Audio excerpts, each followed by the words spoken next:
ہوتی ہیں کہ یہ کہ آپ اپنے باپ پہ جھوٹ باندھ دیں، ایک ماں پہ جھوٹ باندھ دیں، بھائی پہ جھوٹ باندھ دیں، دوست پہ جھوٹ باندھ دیں، حکومت پہ جھوٹ باندھ دیں.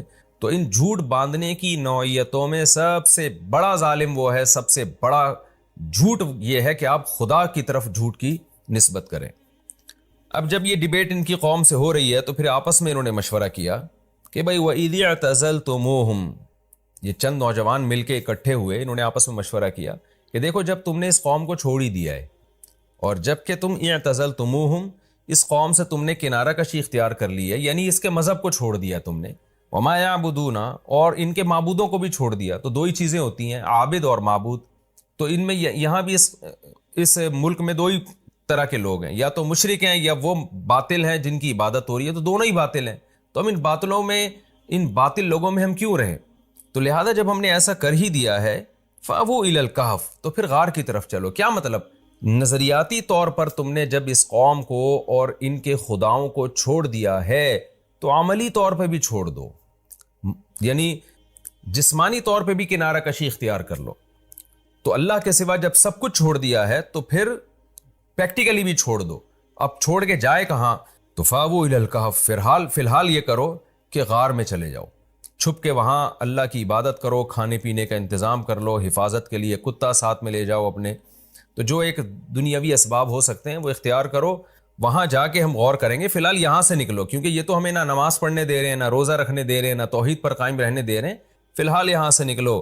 ینشر لکم ربکم من رحمتہ، تمہارا رب تمہارے لیے اپنی رحمت سے رحمت پھیلا دے گا، کچھ نہ کوئی انتظام کرے گا. یعنی جو ہمارے بس میں ہے وہ ہم کر لیتے ہیں، جو ہمارے بس میں نہیں ہے ہم وہ اللہ پہ چھوڑ دیتے ہیں. یہ اس آیت کا حاصل ہے. ینشر لکم ربکم من رحمتہ وَيُهَيِّئْ لَكُم مِّنْ أَمْرِكُم مِّرْفَقًا، اور تمہارے معاملے میں تمہارا رب، یعنی سب ایک دوسرے کو سمجھا رہے ہیں کہ تمہارے معاملے میں تمہارا رب کوئی آسانی کی صورت پیدا کر دے گا. اللہ سے بھی کچھ امیدیں لگاؤ، سب کچھ ہم نے نہیں کرنا، جو ہمارے بس میں ہے وہ ہم کریں گے، باقی اللہ پہ چھوڑتے ہیں. اللہ سے ہمیں اچھی امید ہے، اللہ ہمارے لیے کوئی انتظام کر دے گا. ان بیچاروں کو کیا پتا تھا کہ اللہ ایسا انتظام کرے گا آپ کے لیے. قرآن کہتا ہے، اب یہ اس کو کہتے ہیں اندماج. اندماج کا مطلب بہت سارے واقعہ کے بہت سارے پہلو قرآن حذف کر دیتا ہے. اب ہونا تو یہ چاہیے تھا، قرآن یہ بتاتا کہ بالآخر وہ چھپ چھپا کے نکلے، کتا انہوں نے ساتھ میں لیا، پھر غار کے دہانے میں داخل ہوئے، پھر آرام کرنے کے لیے لیٹ گئے. لیکن ان تمام واقعات کو قرآن نے حذف کر دیا اور پھر آگے کا واقعہ بیان کر رہا ہے. وَتَرَى الشَّمْسَ إِذَا طَلَعَتْ، اے مخاطب تو دیکھتا سورج کو، اذا طلعت جب وہ طلوع ہوتا، تزاور عن کہفہم تو ان کے غار سے بچتا، یعنی بچتا ہوا نکلتا. ذات الیمین سیدھے ہاتھ کی طرف. یہ سیدھا ہاتھ جانے کے لحاظ سے بھی غار میں ہو سکتا ہے، یعنی جاتے ہوئے جو سیدھی جانب تھی. یہ بھی ہو سکتا ہے کہ ان کے نکلنے والے راستے میں سے جو ان کے دائیں جانب پڑتا تھا اس کو سیدھا کہا قرآن نے. بہرحال ہمیں اس سے کوئی غرض نہیں ہے، مفہوم یہی ہے کہ دائیں یا بائیں دھوپ مڑ جاتی، ڈائریکٹ ان کے چہروں پہ نہیں لگتی. تزاور عن کہفہم ذات الیمین، سیدھی جانب ان کے کہف سے، ان کے غار سے بچتی ہوئی نکلتی. وَإِذَا غَرَبَتْ، اور جب سورج غروب ہوتا، تقرضہم تو سورج ان سے دور ہوتا، ذات الشمال بائیں جانب کو. تو سورج سے دور ہونے سے مراد ہے سورج کی دھوپ، یعنی دھوپ ان سے دور ہو جاتی. وَهُمْ فِي فَجْوَةٍ مِّنْهُ، اور وہ غار کے ایک کشادہ حصے میں تھے جس کی وجہ سے گھٹن نہیں ہو رہی تھی. وہاں ہوا کے گزرنے کا انتظام تھا، سورج کی روشنی کے گزرنے کا انتظام تھا، ڈائریکٹ دھوپ سے اللہ نے ان کو بچایا.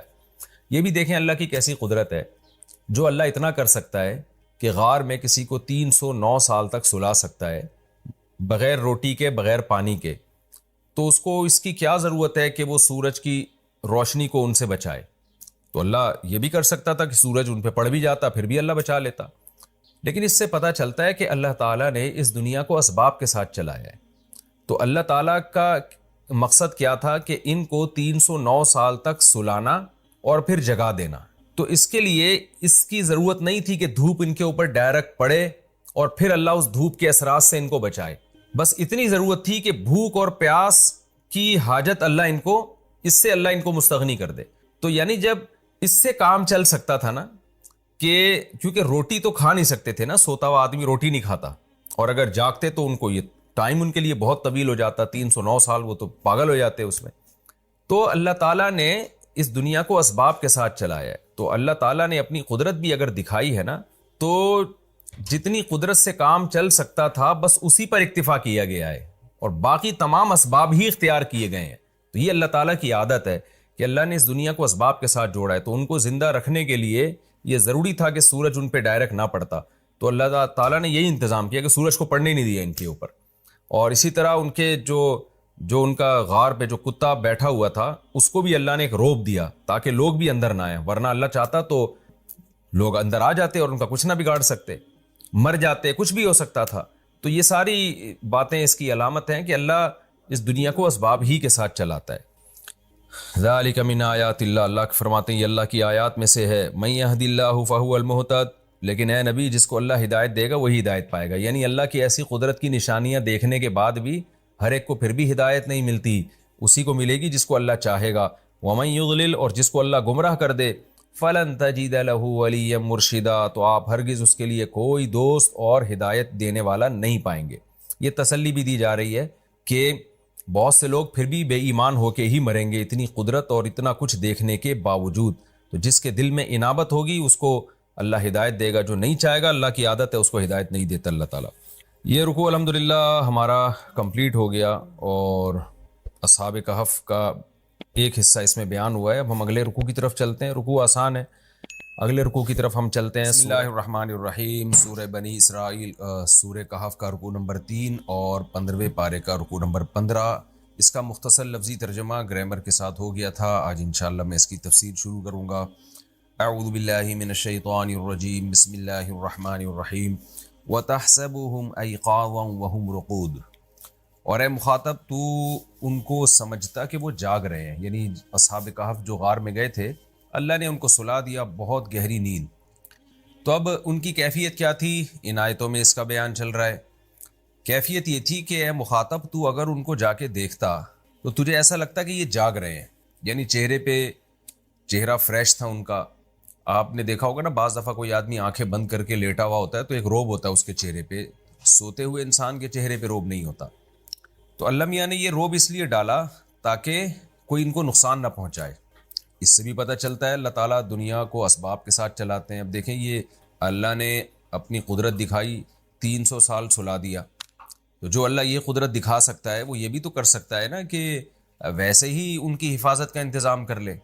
لیکن نہیں, اللہ تعالیٰ کی عادت کیا ہے کہ جب قدرت اللہ نے اپنی دکھائی ہے تو یہاں تک تو قدرت دکھا دی ہے کہ 300 سال سلا دیا ان کو, لیکن پھر ان کی جو بقیہ حفاظت کے لیے اللہ نے وہی کیا ہے جو اسباب اختیار, یعنی جو اسباب کے ذریعے ان کی حفاظت کی ہے کہ اب کوئی ان کو نقصان نہ پہنچائے اور دائیں بائیں کروٹیں دلوائی جائیں ان کو تاکہ زمین ان کو کھا نہ جائے. حالانکہ اللہ ان اسباب کے بغیر بھی ان کی حفاظت پر قدرت رکھتا تھا.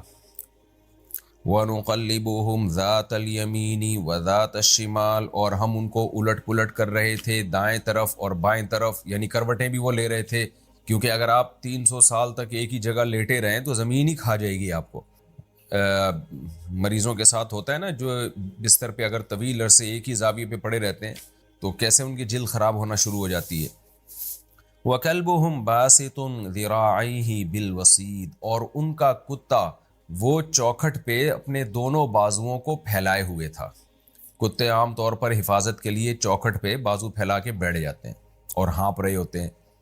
تو اللہ تعالیٰ نے یعنی ایسا کیا کہ ان کے ساتھ ان کے کتے کی بھی حفاظت کی. یہ بھی آپ دیکھ لیں اللہ کی قدرت, اللہ چاہتا ویسے حفاظت کر لیتا, کتے کی ضرورت ہی نہیں تھی. لیکن دنیا دارالاسباب ہے, کتے حفاظت ہی کے لیے ہوتے ہیں, دل لگانے کے لیے نہیں ہوتے. غیر مسلم لوگ تو کتوں سے دل لگانا شروع کر دیتے ہیں اور فیملی ممبر بنا لیتے ہیں. اسلام میں یہ ہے کہ آپ کتے کو حفاظت کے لیے پال سکتے ہیں, اس کو فیملی ممبر نہیں بنا سکتے آپ. تو حفاظت کے لیے کتا جو ہے باہر بیٹھا ہوا ہے. لَوِ اطَّلَعْتَ عَلَيْهِمْ, اللہ کہتے ہیں ان پر ہم نے روب اتنا رکھ دیا, اے مخاطب تو اگر ان کو دیکھتا, اصحاب کہف کو اس کتے سمیت تو ان کو دیکھتا, لَوَلَّيْتَ مِنْهُمْ فِرَارًا, تو پیٹھ پھیرتا ان سے بھاگتے ہوئے, ایسا روب تھا ان کے اوپر.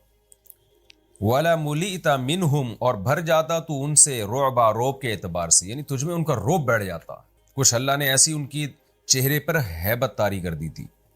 وَكَذَلِكَ بَعَثْنَاهُمْ لِيَتَسَاءَلُوا بَيْنَهُمْ, جس طرح اللہ نے ان کو سلایا, وَكَذَلِكَ, اسی طرح ہم نے ان کو اٹھایا. یعنی ان کا سولانا بھی اللہ کی قدرت اور جگانا بھی اللہ کی قدرت. اتنے عرصے کے بعد کوئی بچ سکتا ہی نہیں ہے کہ جاگ جائے وہ، لیکن اللہ نے ان کو زندگی بھی دی اور جگایا بھی. لیتساءلوا بینہم، لام عاقبت ہے جس کا نتیجہ یہ نکلا کہ وہ آپس میں سوال کرنے لگے کہ بھئی یہ کیا ہوا ہے. قال قائل منہم، ان میں سے ایک نے کہا کم لبثتم، بتاؤ یار کتنے عرصہ سوئے ہم لوگ. جب بھی آپ کی بات چیت شروع ہوتی ہے تو انسان کی عادت ہے پہلے سوال سے بات شروع کرتا ہے کہ ذرا اس پہ ہمیں ڈسکشن کرنی چاہیے کہ ہم کتنا ٹائم سوئے. قالوا لبثنا یوما، کہنے لگے جو دوسری پارٹی تھی اس نے کہا کہ ہم ایک دن رہے ہیں، او بعض یوم، یا دن سے بھی کچھ کم. اصل میں سورج کی جو گردش دیکھ کے نا ان کو اندازہ ہوا کہ بھئی پہلے ہم یہاں جب سوئے تھے تو سورج کی روشنی یہاں تھی، اب جب ہم اٹھے ہیں تو یہاں تھی، تو اس سے تو لگ رہا ہے 1-2 گھنٹہ سوئے ہیں. لیکن جو نیند سے جو ہماری تھکاوٹ دور ہوئی ہے اور ایک احساس ہوتا ہے انسان جب لمبی نیند سوتا ہے، اس سے لگ رہا ہے کہ ہم زیادہ عرصہ سوئے ہیں. ایسا تو نہیں سورج پورا چکر لگا کے واپس آ گیا ہو، 24 گھنٹے سے زیادہ ہم سوئے ہوں. اب بحث ہونے لگی، کسی نے کہا کہ نہیں بھائی ہم لوگ یا تو پورا دن سوئے ہیں، سورج پوری چکر لگا کر واپس آ چکا ہے، او بعض یوم، یا ایسا ہے کہ تھوڑا ٹائم سوئے ہیں. قالوا ربکم، دوسری جماعت کہنے لگی ربکم اعلم بما لبثتم، کیونکہ وہ سر نہ پکڑ کے بیٹھ گئے ہوں گے اور غور و فکر کرنے لگے ہوں گے. ہم جب یہاں تھے تو سایہ یہاں تھا، پھر یہاں آ گیا تو یہاں آنے میں تو آدھا گھنٹہ لگتا ہے، 1 گھنٹہ لگتا ہے. نیند سے لگ رہا ہے کہ 1 گھنٹہ نہیں، ہم زیادہ سوئے ہیں. تو اب جب زیادہ سوئے ہیں تو اس کا مطلب سورج پورا چکر لگا کر واپس آیا ہے. تو اب ان کی سمجھ میں آ ہی نہیں رہا کہ یہ ہوا کیا ہے ہمارے ساتھ، کیونکہ 24 گھنٹے بھی کوئی نہیں سوتا. جتنا بھی آپ سوئیں سو کے تھک جاتے ہیں، 12-13 زیادہ 15 گھنٹے میں آنکھ تو کھلے گی نا. تو اس لیے اب انہوں نے کہا یار اس پہ دماغ لگانے کے بجائے کچھ سمجھ سے بالا تر ہے. ربکم اعلم بما لبثتم، تمہارا رب ہی خوب جانتا ہے کہ ہم کتنا عرصہ یہاں سوئے ہیں، لہذا اس بحث میں اب مت پڑو. ہمیں بھوک لگ رہی ہے، سب کے پیٹ کمر سے چپکے ہوئے ہیں، لہذا ایک کام کرو، فَبْعَثُوا أَحَدَكُمْ بِوَرِقِكُمْ هَذِهِ، کسی ایک کو بھیجو اس سکے کے ساتھ، جو بھی اس زمانے میں رائج الوقت سکہ ہوگا، کرنسی ہوگی، اس کرنسی کے ساتھ کسی کو بھیجو مدینہ میں. اس سے پتہ چلتا ہے کہ کرنسیوں کا دستور بہت پرانا ہے. جو کرنسی کے ذریعے خرید و فروخت ہوتی تھی یہ بہت پرانا رواج ہے. اگر ہم یہ فرض کر لیتے ہیں، مان لیتے ہیں کہ یہ واقعہ نبی صلی اللہ علیہ وسلم کی پیدائش سے 20 سال پہلے کا ہے، تو پھر یہ واقعہ پرانا نہیں ہے. لیکن میں نے بتایا کوئی 100% مستند بات نہیں ہے. یہ بعض مفسرین اس طرف گئے ہیں اور یہ بھی ممکن ہے کہ یہ واقعہ اور زیادہ پرانا ہو. فَلْيَنظُرْ أَيُّهَا أَزْكَى طَعَامًا، تو چاہیے کہ وہ دیکھے، جس کو ہم سکہ دے کے بھیجیں گے اس کو چاہیے کہ دیکھے ایھا ازکا طعامن، کہ کھانے میں زیادہ پاکیزہ کھانا کون سا ہے، یعنی حلال کھانا کون سا ہے. اس کی وجہ بھی ظاہر ہے کہ غیر مسلم ریاست تھی نا، تو وہ تو پتہ نہیں کیا کیا کھا جاتے ہوں گے، خنزیر بھی کھا جاتے ہوں گے، پھر مردار بھی کھا جاتے ہوں گے. تو کہا کہ بھئی جا کے یہ تفتیش کرے، حرام نہ اٹھا کے لے آئے. اس سے ہمارے وہ مسلمان بھائی جو یورپ میں امریکہ میں رہتے ہیں اور بغیر تحقیق کے گوشت کھانا شروع کر دیتے ہیں، ان کے لیے عبرت کا سامان ہے. جب آپ غیر مسلم کنٹری میں رہتے ہیں جہاں حلال و حرام میں فرق کرنا مشکل ہوتا ہے، تو آپ پر یہ واجب ہے کہ آپ تحقیق کر کے حلال کھائیں.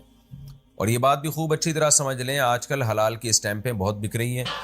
یورپ امریکہ میں لوگ ادارے کھول لیتے ہیں، حلال کی اسٹیمپ بنا کے ٹھپے لگا کے بیچنا شروع کر دیتے ہیں. تو اتنا کافی نہیں ہے، مشینی ذبیحہ پہ بھی حلال کی اسٹیمپ لگی ہوتی ہے آج کل. ہاتھ سے ذبح کرنا، بسم اللہ اللہ اکبر پڑھنا، اللہ کا نام لے کے ذبح کرنا، یہ ضروری ہے. تو جب تک کوئی ایسا ریلائبل ادارہ نہ ہو جس پر آپ کو اطمینان نہ ہو کہ بھئی یہ واقعی ہاتھ کا ذبیحہ ہے اور حلال ہے، اللہ کا نام لے کے جانور ذبح کیا گیا ہے، اس وقت تک غیر مسلم کنٹری میں آپ کے لیے گوشت کھانا حلال نہیں ہے. لوگ بغیر تحقیق کے کھانا شروع کر دیتے ہیں. فَلْيَأْتِكُمْ بِرِزْقٍ مِّنْهُ، اس نے کہا کہ جا کے وہ اس میں سے کچھ روزی لے آئے، کھانا پینے کا انتظام کر لے، بھوک لگ رہی ہے. وَلْيَتَلَطَّفْ، اور بڑی ہوشیاری کے ساتھ جائے، تلطف کا معاملہ کرے، نرمی کا معاملہ کرے. یعنی ایسا نہ ہو کہ جا کے، نرمی کا مطلب ہوتا ہے بڑے خفیہ طریقے سے تمیز سے جائے اور خفیہ طریقے سے تمیز سے واپس آ جائے. لطف و عنایت میں نے بتایا تھا نا ترجمے میں اس کا مفہوم. اچھا، یہ جو وَلْيَتَلَطَّفْ والی آیت کا یہ جو لفظ ہے نا، یہاں پر قرآن پورا آدھا ہو جاتا ہے. آپ نے دیکھا ہوگا اکثر نسخوں میں وَلْيَتَلَطَّفْ کا لفظ بڑا موٹا موٹا لکھا ہوتا ہے، اور آپ دیکھیں گے حاشیے میں لکھا ہوگا نصف قرآن. یہاں پر الحمد سے لے کے والناس تک جو قرآن کے حروف بنتے ہیں، حروف تو الفاظ جو بنتے ہیں تو وہ الفاظ ولی تلطف پہ نصف ہو جاتے ہیں. وَلَا يُشْعِرَنَّ بِكُمْ أَحَدًا، اور وہ تمہارے بارے میں کسی کو شعور نہ پیدا ہونے دے، لوگوں کو شک نہ ہو، کیونکہ جب وہ تلاش کرے گا نا حلال کہاں ہے حلال کہاں ہے، تو لوگوں کو شک ہو جائے گا بھئی یہ تو وہی مسلمان لگ رہا ہے.